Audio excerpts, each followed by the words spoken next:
Buenos días, bienvenidos.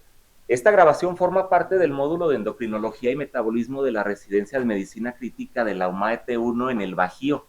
Vamos a hablar acerca del control glucémico en terapia intensiva, siendo el control glucémico una de las intervenciones que prácticamente se lleva en la totalidad de pacientes ingresados a terapia intensiva y que forma además parte de muchas de las checklists de calidad o de buenos manejos en el paciente.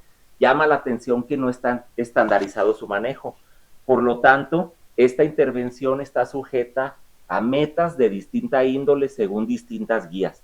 En esta ocasión, tenemos aquí con nosotros a 3 médicos en formación de la subespecialidad en medicina crítica que nos van a dar un punto de vista de acuerdo al panorama actual del control glicémico en el paciente de terapia intensiva. Presentamos al doctor Armando Segovia, presentamos a la doctora Valeria Dorador y presentamos al doctor Emiliano Bocanegra. Son médicos residentes de nuestra unidad de cuidados intensivos. Quisiera empezar pidiéndole al doctor Armando que por favor nos ofrezca un panorama general acerca de la importancia del adecuado control de la glucosa en los pacientes críticamente enfermos y la relación que ello tiene con el control o con los llamados endpoints o puntos finales u outcomes, como los encontramos en otras literaturas. Doctor, por favor, adelante. Muy buenos días. Como sabemos, el monitoreo forma parte de las metas esenciales en la medicina crítica para evitar o disminuir las asociaciones a la mortalidad. El descontrol glucémico en cuanto al entorno metabólico forma parte de las metas debido a que, como ya conocemos, la hiperglucemia se asocia a mayor mortalidad, al igual que la hipoglucemia, y en los últimos años se ha descubierto que la variabilidad glucémica se llega a asociar a gran mortalidad también. Por lo tanto, existen diferentes guías que nos ayudan a mantener un control metabólico, sobre todo enfocado en la glucemia, que nos ayuda a disminuir nuestra mortalidad, disminuir la glucotoxicidad y evitar el daño neurológico asociado a la hipoglucemia. Sin embargo, no existe una guía o una meta como tal clara, nos basamos en diferentes consensos puestos que se pondrán en esta ponencia. Gracias, doctor. Bueno, estando ya ahora más o menos situados en lo que es la problemática en sí de la que vamos a hablar en esta mesa redonda, me gustaría pedirle al doctor Emiliano y a la doctora Valeria, inclusive a usted, doctor Armando, si gusta participar, que nos hablen acerca de los principales estudios que forman el fundamento de lo que ahora nosotros en terapia intensiva conocemos como meta de control glicémico.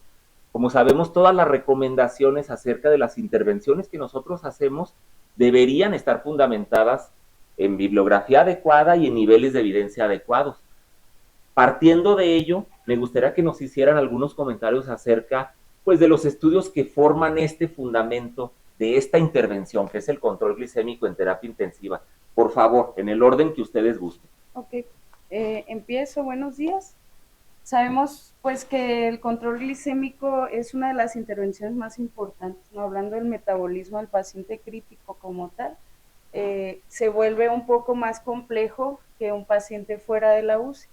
Los estudios que conocemos, doctor, vienen desde inicios de los 2000, los primeros con las propuestas de Lubin o los estudios de Van der Berg, en donde principalmente pues estudiaron pacientes críticos médicos y quirúrgicos, ¿no? Sabemos que hay uno a inicios de los 2000 y uno en 2006, publicado los dos por la New England Journal of Medicine, en donde se incluyeron pacientes críticos que requerían una estancia mayor a 5 días. Ellos proponen que pues una hiperglicemia pronunciada puede llevar a complicaciones mayores en pacientes y aumento de la mortalidad. Ellos, la propuesta de Lubin, proponen un control estricto en pacientes de terapia intensiva, tanto médicos como quirúrgicos. El primer estudio pues, fue en pacientes quirúrgicos. Como antecedente de este primer estudio, había evidencia de que en pacientes diabéticos la terapia la terapia con insulinas para mantener una glucemia debajo de 215 mejoraba el outcome de la mortalidad. Sin embargo, pues esto no estaba estudiado en pacientes más allá de los postinfarto, ¿no? Ellos propusieron pues que la hiperglicemia o deficiencia de insulina relativa que es un fenómeno fisiopatológico que vemos en la hiperglicemia asociada a estrés o inducida por estrés.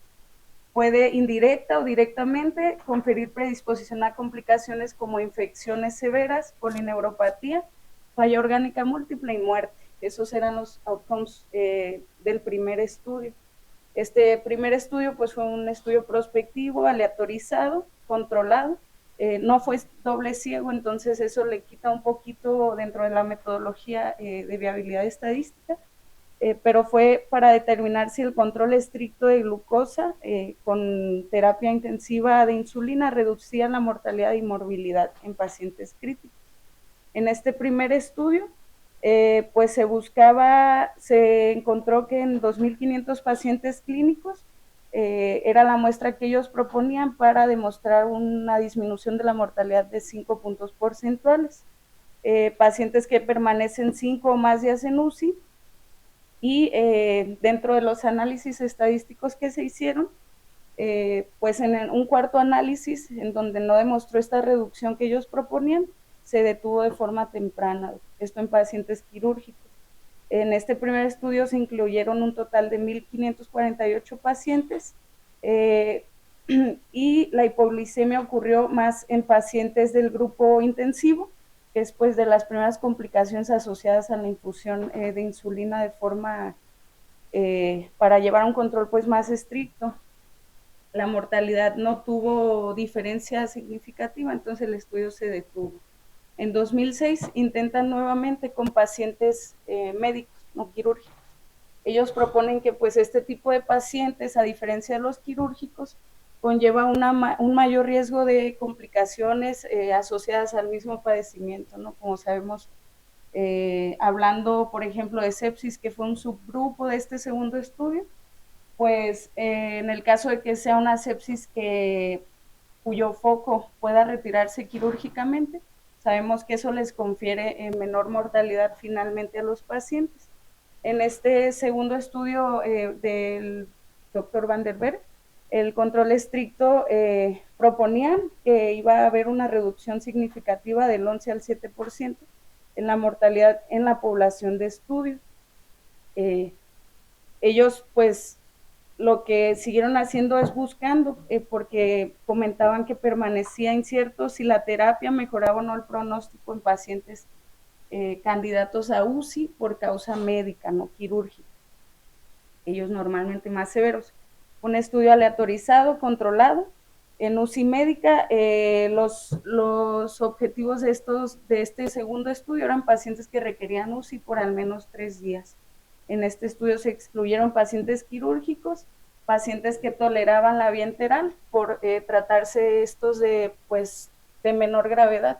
Sabemos, si toleran la vía oral son pacientes menos graves, ¿no? Y pacientes que tuvieran orden de no resucitar desde su ingreso, ellos fueron excluidos. Aquí, a diferencia del primero, pues sí se otorgó alimentación de 22 a 30 kilocalorías por kilo de peso, y el outcome primario era la muerte por cualquier causa en el hospital. Aquí tenían outcomes secundarios, que era mortalidad a los 90 días, días de desvinculación a la ventilación mecánica, días en UCI y en hospital, e inicio de terapia de sustitución renal o la aparición de nueva lesión renal en UCI.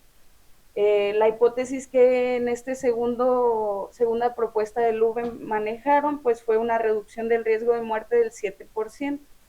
Para esto se requería que hubiera 1.200 pacientes para determinar un error tipo alfa de 0.05 y un error tipo beta de 0.2 en pacientes de UCI por más de 3 días. Lo que encontraron fue que la hipoglicemia en este caso fue mayor en el grupo convencional y fue de un 66% versus un 46% en el grupo de tratamiento intensivo con insulinas. Aquí sí encontraron una reducción significativa.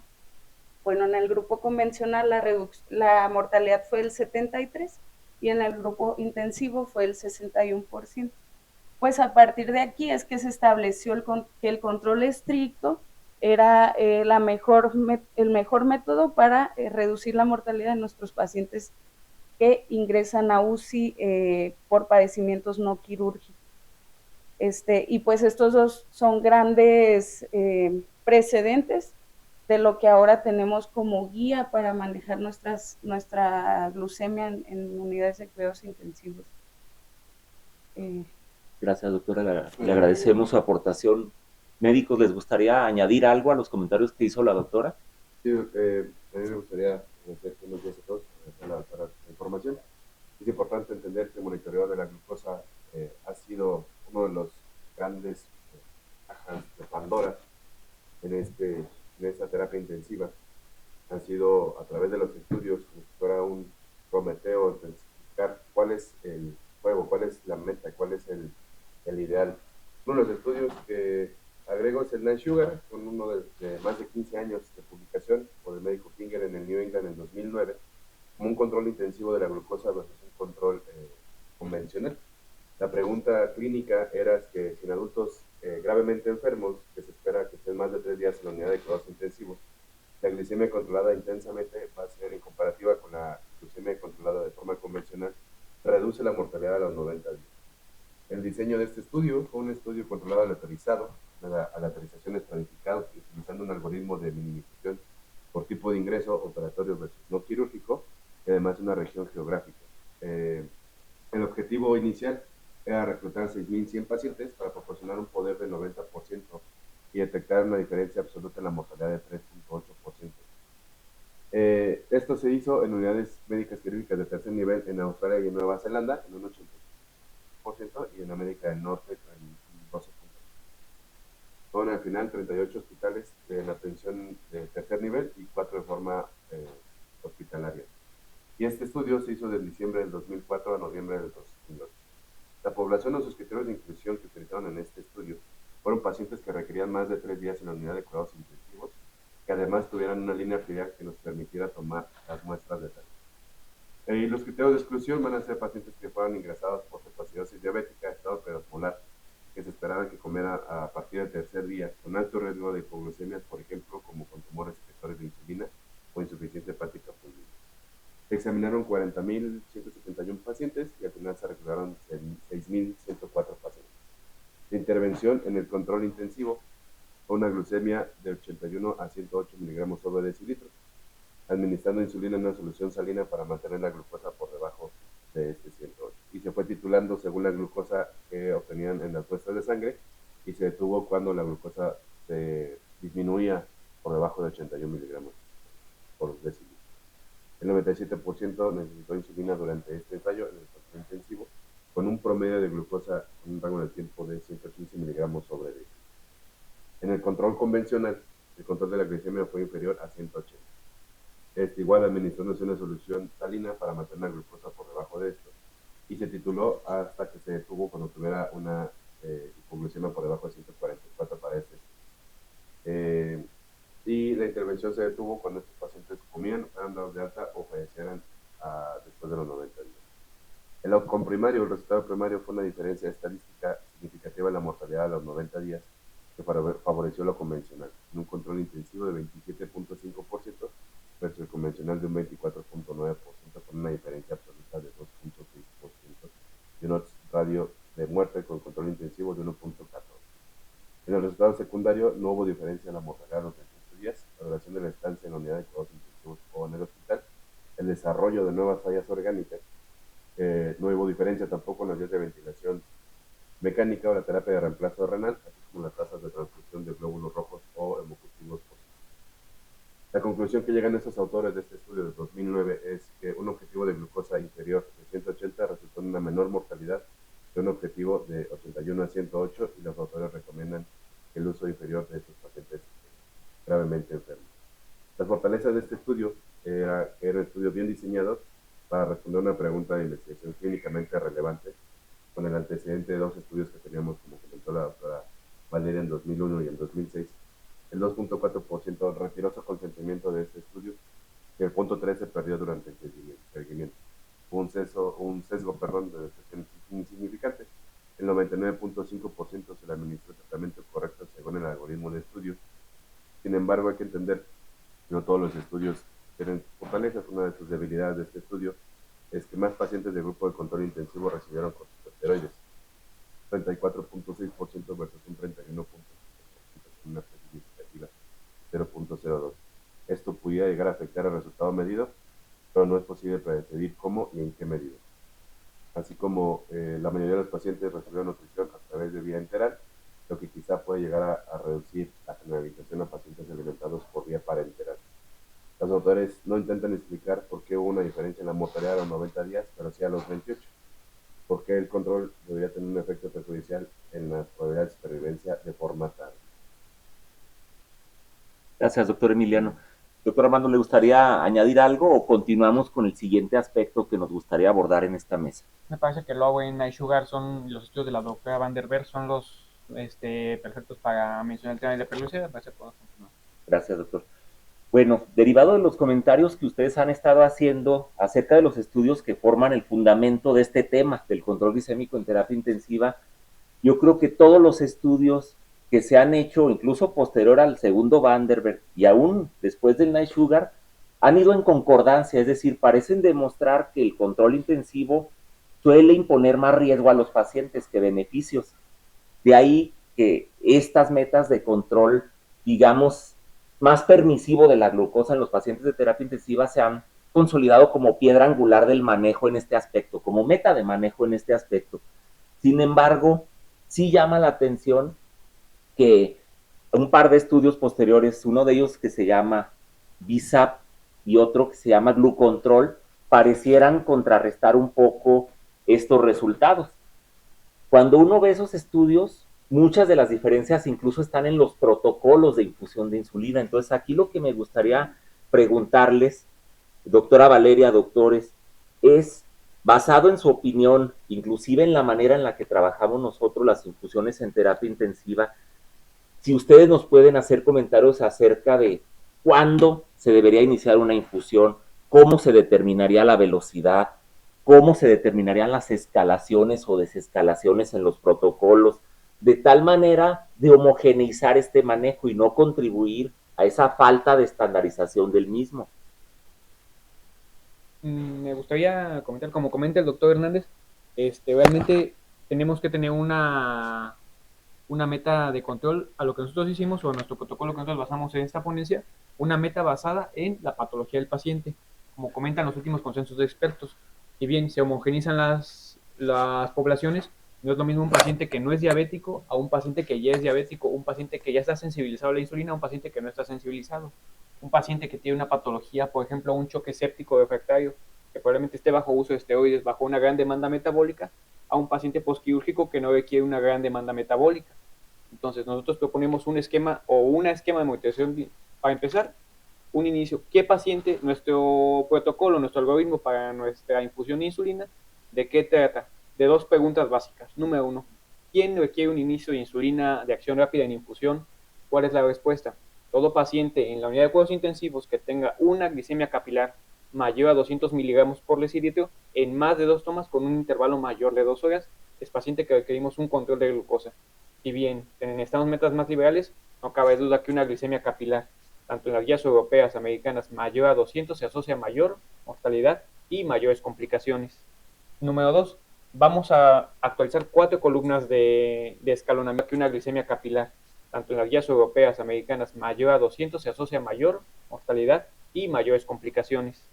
Número 2, vamos a actualizar 4 columnas de escalonamiento de insulina o de escalonamiento de insulina. Nos vamos a basar la columna 1 en paciente crítico sin diabetes, glucosa mayor a 200, sin uso de esteroides por ningún uso, y la columna número 2, paciente crítico con diabetes ya conocida o debutante, una glucemia capilar mayor a 200 y con uso multifactorial de esteroides, y a partir de ahí ir ascendiendo y desascendiendo nuestra infusión de insulina dependiendo de los requerimientos y la toma de glucosa del paciente.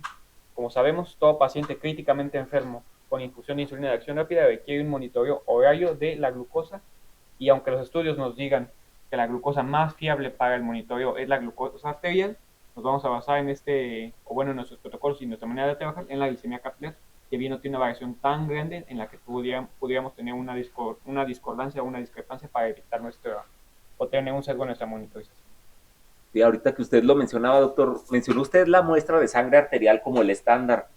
Evidentemente todo va en función también de la cantidad de recursos con los que uno cuenta. Yo creo que el aspecto importante que usted menciona, es que veamos primero que hay concordancia entre nuestros dispositivos de medición capilar y nuestras muestras de sangre arterial para otorgarle pues confiabilidad a nuestro manejo.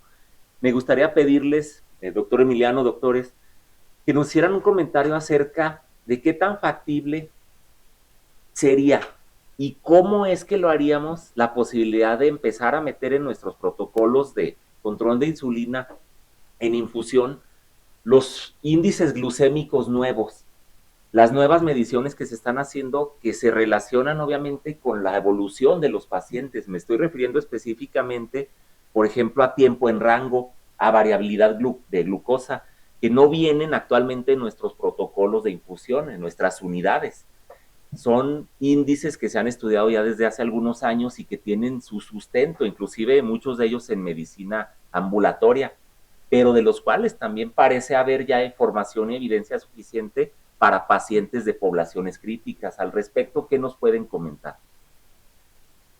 Bueno, lo que sabemos hasta ahora es que evidentemente nuestros pacientes críticos van a tener un factor de estrés, ¿no? Que va a disparar pues esta respuesta de hiperglicemia. Hay bibliografía que comenta que pues es una respuesta de supervivencia, no la podemos abolir por completo, ¿no? Sabemos que una variabilidad mayor al 20% es la que confiere más mortalidad en los pacientes. Pienso, y basada en la literatura que consulte, que podríamos lograr disminuir esta variabilidad con tomas más frecuentes de glucemia, ¿no? Si bien los estudios que hemos citado previamente tienen distintas metodologías en cuanto al abordaje de las tomas de glucemia, incluso lo manejan con gases arteriales, muestras arteriales, pues hay que adaptarnos al recurso, como comenta, doctor. Nosotros contamos a disponibilidad pues con glucemias capilares, ¿no? El tiempo en el que tenemos que estar haciendo nuestras tomas va a depender obviamente lo más personalizado posible del contexto clínico de nuestro paciente, ¿no? Si tiene una gran demanda metabólica, si tiene uso de esteroides, siempre tratando pues de evitar esa variabilidad, que es lo que hasta ahora se ha demostrado que confiere más mortalidad, fuera de hipoglicemia o hiperglicemia, como citaban los estudios previos. No sé si el doctor Emiliano tenga alguna otra opinión en cuanto a la variabilidad. Sí, bueno, hay que entender pues, que hay varios dominios en la medición de la glicemia en el paciente en la terapia intensiva. Uno de los primeros dominios o los primeros puntos que hay que ver va a ser la hiperglicemia, el segundo punto va a ser la hipoglucemia y de aquí vamos a ver la variabilidad de glucemia de la terapia intensiva. Como mencionaba la doctora Valeria, la variabilidad de tiempo y la variabilidad de la glicemia, perdón, se ha demostrado que en estos valles y picos de los pacientes de los primeros dos dominios mencionados va a aumentar la mortalidad. Algunos de los artículos refieren que hasta 9.6%, 9.6 veces la mortalidad aumenta con esta variabilidad del paciente en la terapia intensiva. Es importante entender los estudios previos de 2001 y 2006 empezaban a demostrar que esta variabilidad y este control de la glicemia en nuestros pacientes va a aumentar la mortalidad de los pacientes de la terapia respecto a la variabilidad. Una vez que ya pusimos los primeros tres dominios antes mencionados, hay que agregar lo que es el tiempo en rango, ¿no? Que es uno de los nuevos términos o uno de los términos introducidos como una forma de unificar la disglucemia en la terapia intensiva. Si bien el objetivo es entender esta variabilidad de glucosa en un tiempo, nosotros podemos ser como un factor limitante en estos pacientes. Permitamos que en un tiempo determinado no exista estos picos y valles de la terapia. Gracias, doctor Armando. ¿Algo que añadir? Bueno, todo. Por el momento nada en este tema. Doctora, por favor. Bueno, es importante agregar que el tiempo en rango va a ser el porcentaje de tiempo que nosotros tenemos a nuestro paciente en control, ¿no? Que sería el objetivo principal de nosotros estar monitorizando las cifras de glucosa, como comenta el doctor Bocanegra, evitar esas alzas y bajas de nuestras cifras. Ese efecto montaña rusa, ¿no? Que luego a veces en algunos lugares lo solemos encontrar así. ¿Hay algún porcentaje recomendado de tiempo en rango en terapia intensiva? Sí, doctor, mayor al 5%, confiere beneficios pues significativos, sobre todo en pacientes ya previamente diabéticos. Bueno, ahora, el último tópico que me gustaría tocar en esta mesa es el tópico de la diversidad de poblaciones de pacientes críticos. Nosotros trabajamos en unidades de cuidados intensivos polivalentes, no manejamos un solo tipo de paciente.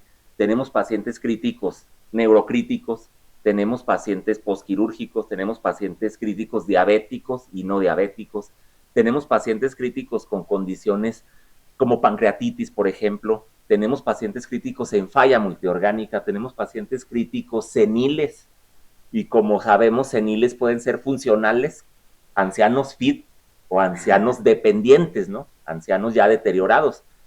Me gustaría que nos hicieran un comentario acerca de si hay evidencia de que se deba diferenciar el control glucémico de acuerdo a la población a la que nos estemos enfrentando. Todos hemos oído el término de que un chaleco no le queda a todos o una sola medida no es para todos. Entonces, basado en ello, me gustaría que nos comentaran acerca del control personalizado de la glucosa en terapia intensiva. Muy bien, doctor. En cuanto al control personalizado, nosotros, en congruencia con el consenso de expertos de 2022, asociamos que se tiene que tener un control. Todos sabemos cuándo iniciar una bomba de insulina, pero el punto clave siempre va a ser cuándo detener o cuáles van a ser nuestras metas de glucosa en las diferentes poblaciones de pacientes. Como lo comentábamos, un paciente diabético que tiene mayor tolerancia a las hiperglucemias, que puede hacer pseudohipoglucemias con diferentes niveles de glucosa, no va a ser lo mismo que un paciente no diabético que nunca en su vida ha sido expuesto al uso de insulina. El consenso de expertos, en congruencia con nosotros, ¿qué establecemos? Bueno, un paciente con una glicemia capilar, con más bien un paciente crítico sin diabetes mellitus, ¿cuál tiene que ser su meta de glucosa? A lo que establece el consenso y a lo que nosotros concordamos, tiene que ser un límite inferior de 110 y un límite máximo de 140 a lo que ellos concordan en sus estudios. ¿Debido a qué? A que un paciente críticamente enfermo sin diabetes no tiene tanta tolerancia a la hiperglucemia o puede presentar mayores factores de mal pronóstico asociados a cifras de glucosa no tan elevadas. En cambio, un paciente con diabetes mellitus crítico, bajo cualquier patología, puede tener un límite de hiperglucemia un poco más permisivo. En este caso, para él también vamos a establecer la hipoglucemia por debajo de 110, pero su límite permisivo va a ser hasta 200 miligramos por decilitro para el control de la glucosa. En pacientes con lesión cerebral traumática, en concordancia como los diferentes estudios metodológicos, COSCAP, de Mantle, el límite inferior para los pacientes con lesión cerebral traumática, llámese trauma craneoencefálico severo o incluso hemorragia supraaracnoidea neurismática, no neurismática, hemorragia intracraneal y intraparenquimatosa. ¿Cuál tiene que ser la meta de glucosa? Límite inferior, menor, no tiene que ser menor a 110. Límite superior lo vamos a establecer en 180. ¿Por qué? Porque está bien establecido que viene en un entorno no traumático. La hiperglicemia se asocia a peores efectos adversos y a incidencias de patologías en lesión cerebral traumática y peores efectos funcionales a largo plazo. En paciente con choque séptico y sepsis, una alta demanda metabólica en el paciente. ¿Cuál tendrían que ser nuestras fijas? El límite inferior se va a fijar igual en 110, sin embargo nuestro límite superior va a ser mayor permisivo. ¿Por qué? Por las altas demandas metabólicas que el organismo está teniendo en ese momento para poder captar un adecuado aporte de glucosa y satisfacer todas las demandas que tiene el paciente tanto en sepsis, choque séptico y choque séptico refractario. ¿Cuál va a ser nuestro límite? 910 y el tope se va a situar en 200 miligramos por decilitro. Pacientes posquirúrgicos, ya dígase cirugía de mínima invasión que sea complicado, cirugía de máxima invasión, incluso la hiperglucemia de estrés que está más descrita sobre todo en pacientes posquirúrgicos de cirugía cardiovascular. ¿Cuál va a ser nuestro tope? Aquí tenemos que evitar, tenemos que tener un rango de hipoglucemia un poco mayor y evitar sobre todo la hiperglicemia. ¿Cuál va a ser nuestro rango en un paciente postquirúrgico o de cirugía mayor? De 140 a 180 miligramos por decilitro. ¿Qué más? Pacientes con pancreatitis, como bien lo comenta el doctor, una pancreatitis severa que está en cuidados intensivos, sabemos que nos va a condicionar, dependiendo del grado de necrosis pancreática, una disfunción endocrina de la secreción de insulina pancreática. Por lo tanto, son pacientes que se requiere el uso inmediato de insulina al paciente de hiperglucemias. Incluso en ellos está reportada una glucemia mayor a 200, ya se asocia mayor a un mal pronóstico. Entonces, ¿cuál va a ser nuestra meta en un paciente con pancreatitis aguda? Una glucemia de 140 hasta 180 miligramos por decilitro. Y, por ejemplo, hablando de poblaciones con altas demandas metabólicas como la sepsis, no podemos olvidar pacientes grandes quemados, pacientes muy comunes en las áreas de cuidados intensivos, que igual pueden tener, posterior a la quemadura, los efectos metabólicos de estos pacientes pueden durar desde meses hasta años posteriores a la agresión. ¿Cuál va a ser nuestra meta? Sobre todo por su estado catabólico y su alta demanda metabólica, la vamos a situar entre 110 y 140 miligramos por decilitro, evitando sobre todo las hipoglucemias y los picos de hiperglucemias. Eso en cuanto a las poblaciones especiales y sobre todo en congruencia con el consenso de expertos de 2022, que si bien, como sabemos, no hay una meta clara que nos compruebe una meta de glucosa que nos disminuya la mortalidad, sabemos que los factores que estamos evitando son los que se asocian a mayor mortalidad. Muchas gracias, doctor. Doctor, ¿es algo que agregar? O de lo contrario, me gustaría preguntarles a los tres, obviamente, si hay algo, y este sería el último tópico que tocaríamos aquí, si hay algo en relación, por ejemplo, con el control previo del paciente y las metas que nosotros deberíamos fijar en terapia intensiva. ¿A qué me refiero? A los niveles de hemoglobina glucosilada. ¿Hacen alguna diferencia en la determinación de las metas de los pacientes? Obviamente estamos hablando de pacientes diabéticos, ¿sí? ¿La hemoglobina glucosilada influye en la elección de las metas para el control glicémico en UCI? Claro que sí, doctor. Como lo comentamos y como sabemos en la bibliografía actual, una hemoglobina glucosilada mayor a 6.5% tiene por hecho una mayor mortalidad en un paciente que debuta con diabetes o paciente críticamente enfermo. Por lo tanto, nosotros en consenso adecuamos nuestras columnas de uso de infusión de insulina para pacientes no diabéticos y pacientes diabéticos, tratando de evitar sobre todo esa mortalidad asociada o teniendo un mayor aporte de insulina en aquellos pacientes con hemoglobina glucosilada mayor a 6.5%. Bueno, como sabemos, Gracias, la hemoglobina glicada nos habla de un control previo, ¿no? De meses previos. Entonces, también tenemos y tomamos a bien adecuar nuestro protocolo a esto. Sabemos que pues en un paciente que previamente está controlado, lo ideal es mantenerlo en los conceptos que ya vimos tiempo en rango, dentro de metas, por debajo de 180 miligramos de decilitros si ya está previamente controlado. Sería nada más mantener el control que ellos ya llevan para mejorar significativamente pues, los beneficios que pueda tener este paciente dentro del tratamiento con insulina. Gracias, doctora. Nada más por favor, para doctor. agregar parte de lo que comentaron los doctores, también es importante entender que la población mexicana es una población que tiene poco control de estos estudios de la hemoglobina glucosilada, entendiendo que si estuviéramos en una unidad o en un país de primer mundo en el que el paciente diabético llevara su control adecuado y llevara una hemoglobina glucosilada, sería una muy buena base para poder entender lo que ya, o poder agregar lo que dijo el doctor Armando. Sin embargo, pues hay que acoplarnos o adaptar los estudios de países de primer mundo con una educación a la salud, aplicarlo hacia nuestras sociedades, en nuestra población. Yo creo que ese último punto que usted toca, doctor, es una clave porque, bueno, no vayamos más allá. Si ustedes se fijan, por ejemplo, el tipo de poblaciones que manejaron los estudios Vanderberg y cuánta insulina gastaron en sus protocolos en 24 horas, generalmente gastaban menos de 50 unidades al día. ¿Cuándo vamos a ver nosotros eso en pacientes mexicanos? Nuestros pacientes mexicanos te gastan 10 unidades por hora. Tenemos gastos de insulina a veces de 180, 200 unidades al día. Por ahí en alguno de los estudios, como usted bien dice, se hace un comentario que hay muchas poblaciones que pueden tener un mayor riesgo del descontrol y de la hipoglucemia, y entre ellas pues estamos los latinos. Así es. Con este punto finalizamos esta mesa redonda. Les quiero agradecer su disposición, su disponibilidad, las ideas y los conceptos que vinieron a compartirnos. Les agradecemos por ello y con ello damos terminada la mesa redonda. Muchas gracias. Gracias. Gracias.